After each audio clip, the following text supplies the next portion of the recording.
अथ श्री कात्यायनी स्तोत्रम्।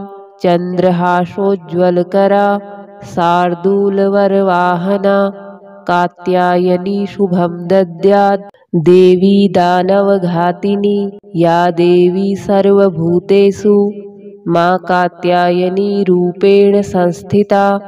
नमस्तस्यै नमस्तस्यै नमस्तस्यै नमो नमः।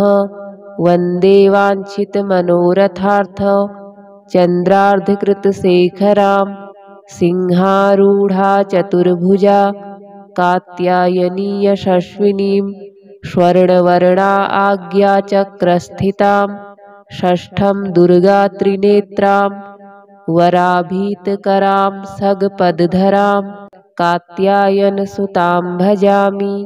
पटाम्बरपरिधानां स्मेरमुखी नानालङ्कारभूषितां मञ्जीरहारकेयूरकिङ्किणी रत्नकुण्डलमण्डितां प्रसन्नवदना पल्लवाधरां कान्तकपोलां तुगंकुचां कमनीयां लावण्यां त्रिवलीविभूषितनिम्ननाभिं कात्यायनौ मुखपातु कां स्वाहा स्वरूपिणी ललाटे विजया पातु मालिनी नित्यसुन्दरी कल्याणी हृदयं पातु जया भगमालिनी चन्द्रहासोज्ज्वलकरा शार्दूलवरवाहना कात्यायनी शुभं दद्यात् देवी दानवघातिनी या देवी सर्वभूतेषु मां कात्यायनी रूपेण संस्थिता। नमस्तस्यै नमस्तस्यै नमस्तस्यै नमो नमः। वन्दे वाञ्छितमनोरथार्थ चन्द्रार्धकृतशेखरां सिंहारूढा चतुर्भुजा कात्यायनी यशस्विनीं स्वर्णवर्णा आज्ञाचक्रस्थितां षष्ठं दुर्गा त्रिनेत्रां वराभीतकरां सगपदधरां कात्यायनसुतां भजामि। पटाम्बरपरिधानां स्मेरमुखी नानालङ्कारभूषितां मञ्जीरहारकेयूरकिङ्किणी रत्नकुण्डलमण्डितां प्रसन्नवदना पल्लवाधरां कान्तकपोलां तुगंकुचां कमनीयां लावण्यां त्रिवलीविभूषितनिम्ननाभिं कात्यायनौ मुखपातु कां स्वाहा स्वरूपिणी ललाटे विजया पातु मालिनी नित्यसुन्दरी कल्याणी हृदयं पातु जया भगमालिनी चन्द्रहासोज्ज्वलकरा शार्दूलवरवाहना कात्यायनी शुभं दद्यात् देवी दानवघातिनी या देवी सर्वभूतेषु मां कात्यायनी रूपेण संस्थिता। नमस्तस्यै नमस्तस्यै नमस्तस्यै नमो नमः। वन्दे वाञ्छितमनोरथार्थ चन्द्रार्धकृतशेखरां सिंहारूढा चतुर्भुजा कात्यायनी यशस्विनीं स्वर्णवर्णा आज्ञाचक्रस्थितां षष्ठं दुर्गा त्रिनेत्रां वराभीतकरां सगपदधरां कात्यायनसुतां भजामि। पटाम्बरपरिधानां स्मेरमुखी नानालङ्कारभूषितां मञ्जीरहारकेयूरकिङ्किणी रत्नकुण्डलमण्डितां प्रसन्नवदना पल्लवाधरां कान्तकपोलां तुगंकुचां कमनीयां लावण्यां त्रिवलीविभूषितनिम्ननाभिं कात्यायनौ मुखपातु कां स्वाहा स्वरूपिणी ललाटे विजया पातु मालिनी नित्यसुन्दरी कल्याणी हृदयं पातु जया भगमालिनी चन्द्रहासोज्ज्वलकरा शार्दूलवरवाहना कात्यायनी शुभं दद्यात् देवी दानवघातिनी या देवी सर्वभूतेषु मा कात्यायनी रूपेण संस्थिता नमस्तस्यै नमस्तस्यै नमस्तस्यै नमो नमः। वन्दे वाञ्छितमनोरथार्थ चन्द्रार्धकृतशेखरां सिंहारूढा चतुर्भुजा कात्यायनी यशस्विनीं स्वर्णवर्णा आज्ञाचक्रस्थितां षष्ठं दुर्गा त्रिनेत्रां वराभीतकरां सगपदधरां कात्यायनसुतां भजामि। पटाम्बरपरिधानां स्मेरमुखी नानालङ्कारभूषितां मञ्जीरहारकेयूरकिङ्किणी रत्नकुण्डलमण्डितां प्रसन्नवदना पल्लवाधरां कान्तकपोलां तुगंकुचां कमनीयां लावण्यां त्रिवलीविभूषितनिम्ननाभिं कात्यायनौ मुखपातु कां स्वाहा स्वरूपिणी ललाटे विजया पातु मालिनी नित्यसुन्दरी कल्याणी हृदयं पातु जया भगमालिनी चन्द्रहासोज्ज्वलकरा शार्दूलवरवाहना कात्यायनी शुभं दद्यात् देवी दानवघातिनी या देवी सर्वभूतेषु मा कात्यायनी रूपेण संस्थिता नमस्तस्यै नमस्तस्यै नमस्तस्यै नमो नमः। वन्दे वाञ्छितमनोरथार्थ चन्द्रार्धकृतशेखरां सिंहारूढा चतुर्भुजा कात्यायनी यशस्विनीं स्वर्णवर्णा आज्ञाचक्रस्थितां षष्ठं दुर्गा त्रिनेत्रां वराभीतकरां सगपदधरां कात्यायनसुतां भजामि।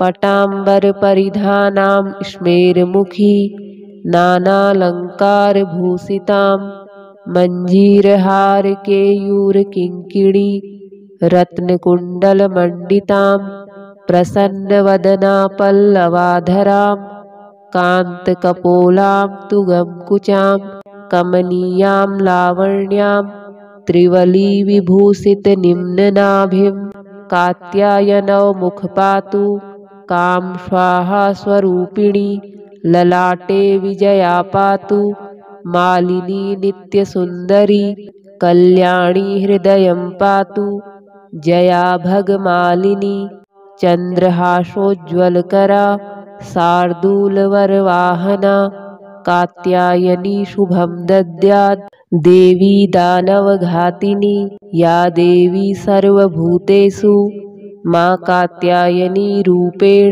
संस्थिता नमस्तस्यै नमस्तस्यै नमस्तस्यै नमो नमः।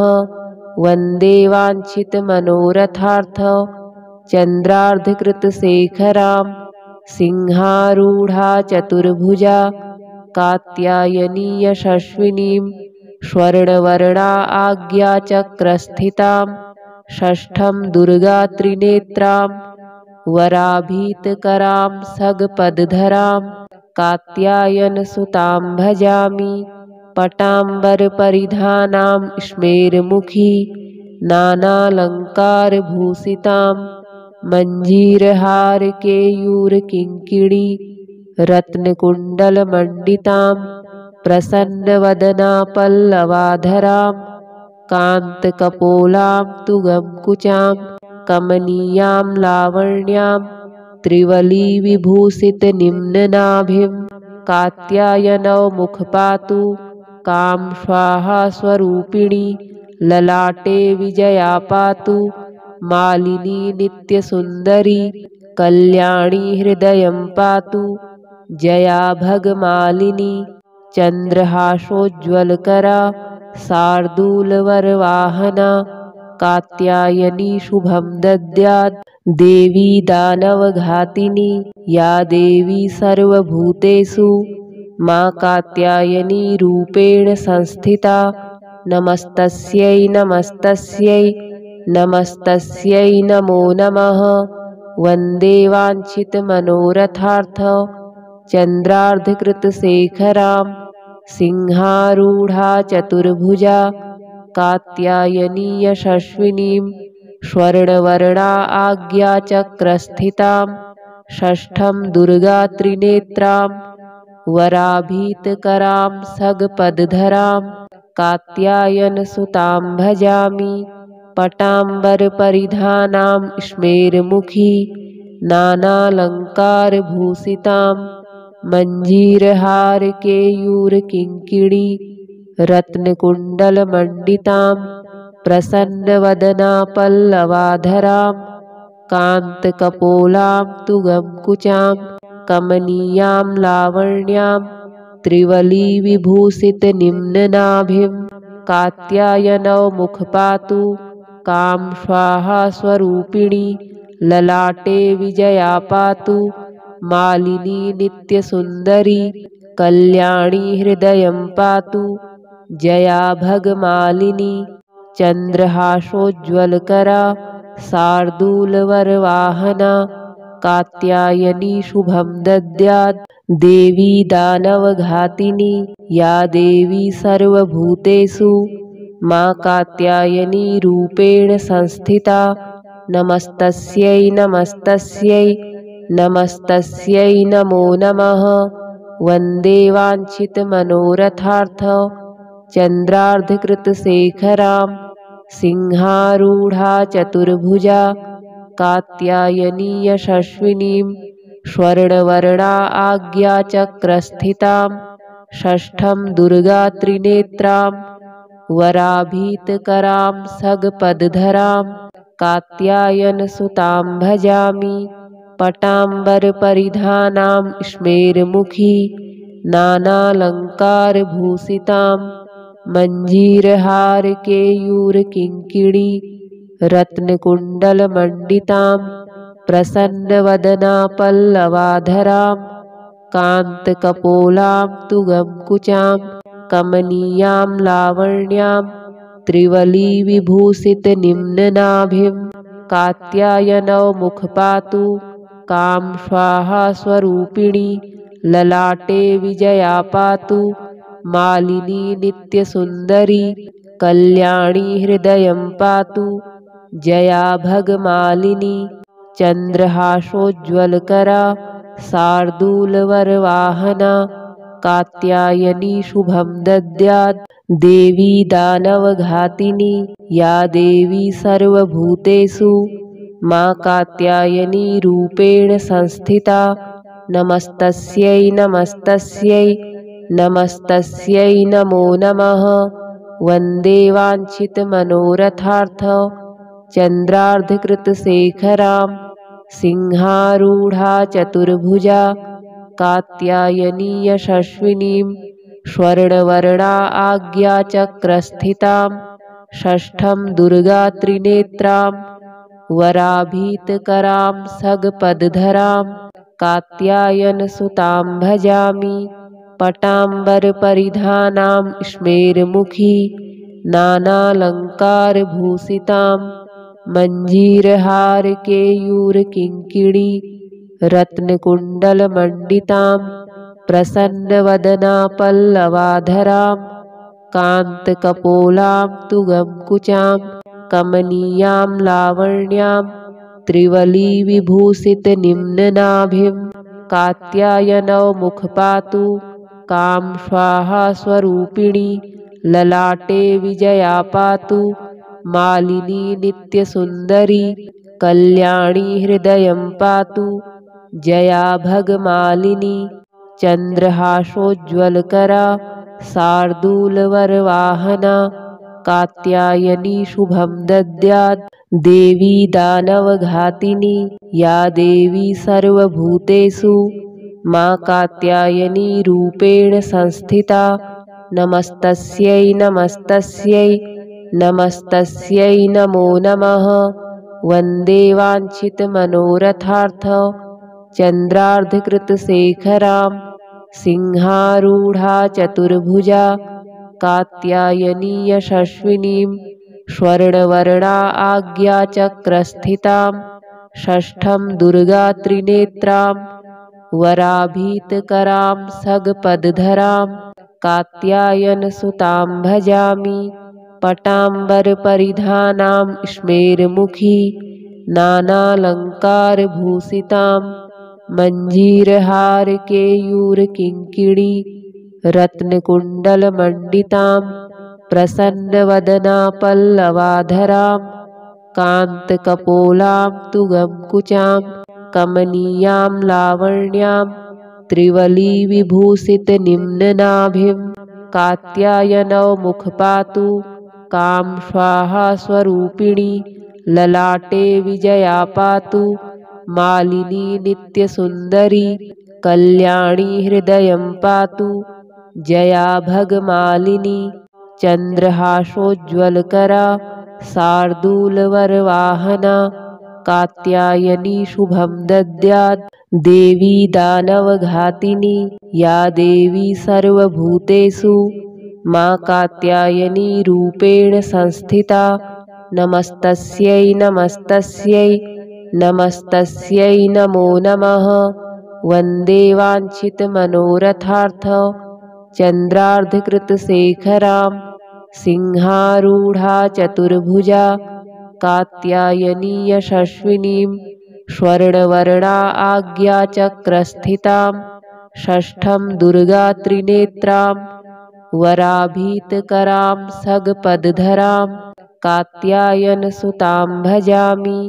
पटाम्बरपरिधानां स्मेरमुखी नानालङ्कारभूषितां मञ्जीरहारकेयूरकिङ्किणी रत्नकुण्डलमण्डितां प्रसन्नवदना पल्लवाधरां कान्तकपोलां तुगंकुचां कमनीयां लावण्यां त्रिवलीविभूषितनिम्ननाभिं कात्यायनौ मुखपातु कां स्वाहा स्वरूपिणी ललाटे विजया पातु मालिनी नित्यसुन्दरी कल्याणी हृदयं पातु जया भगमालिनी चन्द्रहासोज्ज्वलकरा शार्दूलवरवाहना कात्यायनी शुभं दद्यात् देवी दानवघातिनी या देवी सर्वभूतेषु मा कात्यायनी रूपेण संस्थिता नमस्तस्यै नमस्तस्यै नमस्तस्यै नमो नमः। वन्दे वाञ्छितमनोरथार्थ चन्द्रार्धकृतशेखरां सिंहारूढा चतुर्भुजा कात्यायनी यशस्विनीं स्वर्णवर्णा आज्ञाचक्रस्थितां षष्ठं दुर्गात्रिनेत्रां वराभीतकरां सगपदधरां कात्यायनसुतां भजामि। पटाम्बरपरिधानां स्मेरमुखी नानालङ्कारभूषितां मञ्जीरहारकेयूरकिङ्किणी रत्नकुण्डलमण्डितां प्रसन्नवदना पल्लवाधरां कान्तकपोलां तुगंकुचां कमनीयां लावण्यां त्रिवलीविभूषितनिम्ननाभिं कात्यायनौ मुखपातु कां स्वाहा स्वरूपिणी ललाटे विजया पातु मालिनी नित्यसुन्दरी कल्याणी हृदयं पातु जया भगमालिनी चन्द्रहासोज्ज्वलकरा शार्दूलवरवाहना कात्यायनी शुभं दद्यात् देवी दानवघातिनी या देवी सर्वभूतेषु मा कात्यायनी रूपेण संस्थिता नमस्तस्यै नमस्तस्यै नमस्तस्यै नमो नमः। वन्दे वाञ्छितमनोरथार्थ चन्द्रार्धकृतशेखरां सिंहारूढा चतुर्भुजा कात्यायनी यशस्विनीं स्वर्णवर्णा आज्ञाचक्रस्थितां षष्ठं दुर्गात्रिनेत्रां वराभीतकरां सगपदधरां कात्यायनसुतां भजामि। पटाम्बरपरिधानां स्मेरमुखी नानालङ्कारभूषितां मञ्जीरहारकेयूरकिङ्किणी रत्नकुण्डलमण्डितां प्रसन्नवदनापल्लवाधरां कान्तकपोलां तुगंकुचां कमनीयां लावण्यां त्रिवलीविभूषितनिम्ननाभिं कात्यायनौ मुखपातु कां स्वाहा स्वरूपिणी ललाटे विजया पातु मालिनी नित्यसुन्दरी कल्याणी हृदयं पातु जया भगमालिनी चन्द्रहासोज्ज्वलकरा शार्दूलवरवाहना कात्यायनी शुभं दद्यात् देवी दानवघातिनी या देवी सर्वभूतेषु मां कात्यायनी रूपेण संस्थिता नमस्तस्यै नमस्तस्यै नमस्तस्यै नमो नमः। वन्दे वाञ्छितमनोरथार्थ चन्द्रार्धकृतशेखरां सिंहारूढा चतुर्भुजा कात्यायनी यशस्विनीं स्वर्णवर्णा आज्ञाचक्रस्थितां षष्ठं दुर्गात्रिनेत्रां वराभीतकरां सगपदधरां कात्यायनसुतां भजामि पटाम्बरपरिधानां स्मेरमुखी नानालङ्कारभूषितां मञ्जीरहारकेयूरकिङ्किणी रत्नकुण्डलमण्डितां प्रसन्नवदनापल्लवाधरां कान्तकपोलां तुगंकुचां कमनीयां लावण्यां त्रिवलीविभूषितनिम्ननाभिं कात्यायनौ मुखपातु कां स्वाहा स्वरूपिणी ललाटे विजया पातु मालिनी नित्यसुन्दरी कल्याणी हृदयं पातु जया भगमालिनी चन्द्रहासोज्ज्वलकरा शार्दूलवरवाहना कात्यायनी शुभं दद्यात् देवी दानवघातिनी या देवी सर्वभूतेषु मां कात्यायनी रूपेण संस्थिता नमस्तस्यै नमस्तस्यै नमस्तस्यै नमो नमः। वन्दे वाञ्छितमनोरथार्थ चन्द्रार्धकृतशेखरां सिंहारूढा चतुर्भुजा कात्यायनी यशस्विनीं स्वर्णवर्णा आज्ञाचक्रस्थितां षष्ठं दुर्गात्रिनेत्रां वराभीतकरां सगपदधरां कात्यायनसुतां भजामि पटाम्बरपरिधानां स्मेरमुखी नानालङ्कारभूषितां मञ्जीरहारकेयूरकिङ्किणी रत्नकुण्डलमण्डितां प्रसन्नवदनापल्लवाधरां कान्तकपोलां तुगंकुचां कमनीयां लावण्यां त्रिवलीविभूषितनिम्ननाभिं कात्यायनौ मुखपातु कां स्वाहा स्वरूपिणी ललाटे विजया पातु मालिनी नित्यसुन्दरी कल्याणी हृदयं पातु जया भगमालिनी चन्द्रहासोज्ज्वलकरा शार्दूलवरवाहना कात्यायनी शुभं दद्यात् देवी दानवघातिनी या देवी सर्वभूतेषु मां कात्यायनी रूपेण संस्थिता नमस्तस्यै नमस्तस्यै नमस्तस्यै नमो नमः। वन्दे वाञ्छितमनोरथार्थ चन्द्रार्धकृतशेखरां सिंहारूढा चतुर्भुजा कात्यायनी यशस्विनीं स्वर्णवर्णा आज्ञाचक्रस्थितां षष्ठं दुर्गात्रिनेत्रां वराभीतकरां सगपदधरां कात्यायनसुतां भजामि पटाम्बरपरिधानां स्मेरमुखी नानालङ्कारभूषितां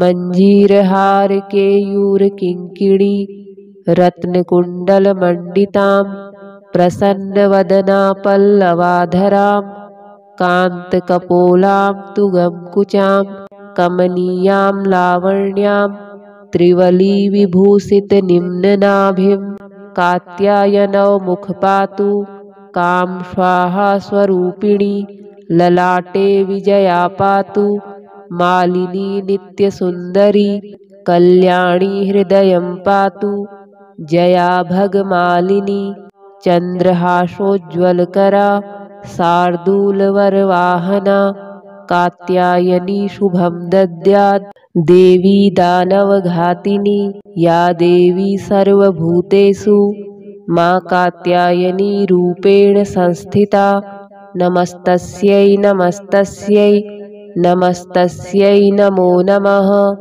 वन्दे वाञ्छितमनोरथार्थ चन्द्रार्धकृतशेखरां सिंहारूढा चतुर्भुजा कात्यायनी यशस्विनीं स्वर्णवर्णा आज्ञाचक्रस्थितां षष्ठं दुर्गात्रिनेत्रां वराभीतकरां सगपदधरां कात्यायनसुतां भजामि पटाम्बरपरिधानां स्मेरमुखी नानालङ्कारभूषितां मञ्जीरहारकेयूरकिङ्किणी रत्नकुण्डलमण्डितां प्रसन्नवदना पल्लवाधरां कान्तकपोलां तुगंकुचां कमनीयां लावण्यां त्रिवलीविभूषितनिम्ननाभिं कात्यायनौ मुखपातु कां स्वाहा स्वरूपिणी ललाटे विजया पातु मालिनी नित्यसुन्दरी कल्याणी हृदयं पातु जया भगमालिनी चन्द्रहासोज्ज्वलकरा शार्दूलवरवाहना कात्यायनी शुभं दद्यात् देवी दानवघातिनी या देवी सर्वभूतेषु मा कात्यायनी रूपेण संस्थिता नमस्तस्यै नमस्तस्यै नमस्तस्यै नमो नमः। वन्दे वाञ्छितमनोरथार्थ चन्द्रार्धकृतशेखरां सिंहारूढा चतुर्भुजा कात्यायनी यशस्विनीं स्वर्णवर्णा आज्ञाचक्रस्थितां षष्ठं दुर्गात्रिनेत्रां वराभीतकरां सगपदधरां कात्यायनसुतां भजामि पटाम्बरपरिधानां स्मेरमुखी नानालङ्कारभूषितां मञ्जीरहारकेयूरकिङ्किणी रत्नकुण्डलमण्डितां प्रसन्नवदना पल्लवाधरां कान्तकपोलां तुगंकुचां कमनीयां लावण्यां त्रिवलीविभूषितनिम्ननाभिं कात्यायनौ मुखपातु कां स्वाहा स्वरूपिणी ललाटे विजया पातु मालिनी नित्यसुन्दरी कल्याणी हृदयं पातु जया भगमालिनी चन्द्रहासोज्ज्वलकरा शार्दूलवरवाहना कात्यायनी शुभं दद्यात् देवी दानवघातिनी या देवी सर्वभूतेषु मा कात्यायनी रूपेण संस्थिता नमस्तस्यै नमस्तस्यै नमस्तस्यै नमो नमः। वन्दे वाञ्छितमनोरथार्थ चन्द्रार्धकृतशेखरां सिंहारूढा चतुर्भुजा कात्यायनी यशस्विनीं स्वर्णवर्णा आज्ञाचक्रस्थितां षष्ठं दुर्गात्रिनेत्रां वराभीतकरां सगपदधरां कात्यायनसुतां भजामि पटाम्बरपरिधानां स्मेरमुखी नानालङ्कारभूषितां मञ्जीरहारकेयूरकिङ्किणी रत्नकुण्डलमण्डितां प्रसन्नवदना पल्लवाधरां कान्तकपोलां तुगंकुचां कमनीयां लावण्यां त्रिवलीविभूषितनिम्ननाभिं कात्यायनौ मुखपातु कां स्वाहा स्वरूपिणी ललाटे विजया पातु मालिनी नित्यसुन्दरी कल्याणी हृदयं पातु जया भगमालिनी चन्द्रहासोज्ज्वलकरा शार्दूलवरवाहना कात्यायनी शुभं दद्यात् देवी दानवघातिनी या देवी सर्वभूतेषु मा कात्यायनी रूपेण संस्थिता नमस्तस्यै नमस्तस्यै नमस्तस्यै नमो नमः वन्दे वाञ्छितमनोरथार्थ चन्द्रार्धकृतशेखरां सिंहारूढा चतुर्भुजा कात्यायनी यशस्विनीं स्वर्णवर्णा आज्ञाचक्रस्थितां षष्ठं दुर्गात्रिनेत्रां वराभीतकरां सगपदधरां कात्यायनसुतां भजामि पटाम्बरपरिधानां स्मेरमुखी नानालङ्कारभूषितां मञ्जीरहारकेयूरकिङ्किणी रत्नकुण्डलमण्डितां प्रसन्नवदना पल्लवाधरां कान्तकपोलां तुगंकुचां कमनीयां लावण्यां त्रिवलीविभूषितनिम्ननाभिं कात्यायनौ मुखपातु कां स्वाहा स्वरूपिणी ललाटे विजया पातु मालिनी नित्यसुन्दरी कल्याणी हृदयं पातु जया भगमालिनी चन्द्रहासोज्ज्वलकरा शार्दूलवरवाहना कात्यायनी शुभं दद्यात् देवी दानवघातिनी या देवी सर्वभूतेषु मा कात्यायनी रूपेण संस्थिता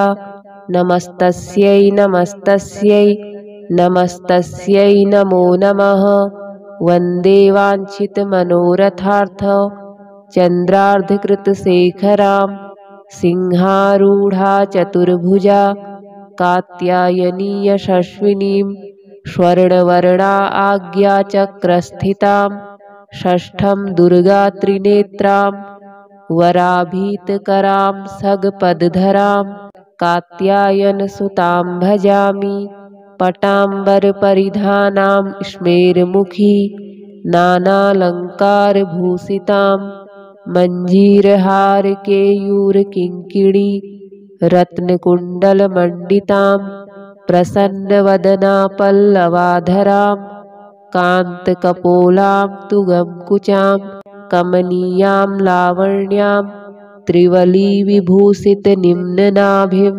कात्यायनौ मुखपातु कां स्वाहा स्वरूपिणी ललाटे विजया पातु मालिनी नित्यसुन्दरी कल्याणी हृदयं पातु जया भगमालिनी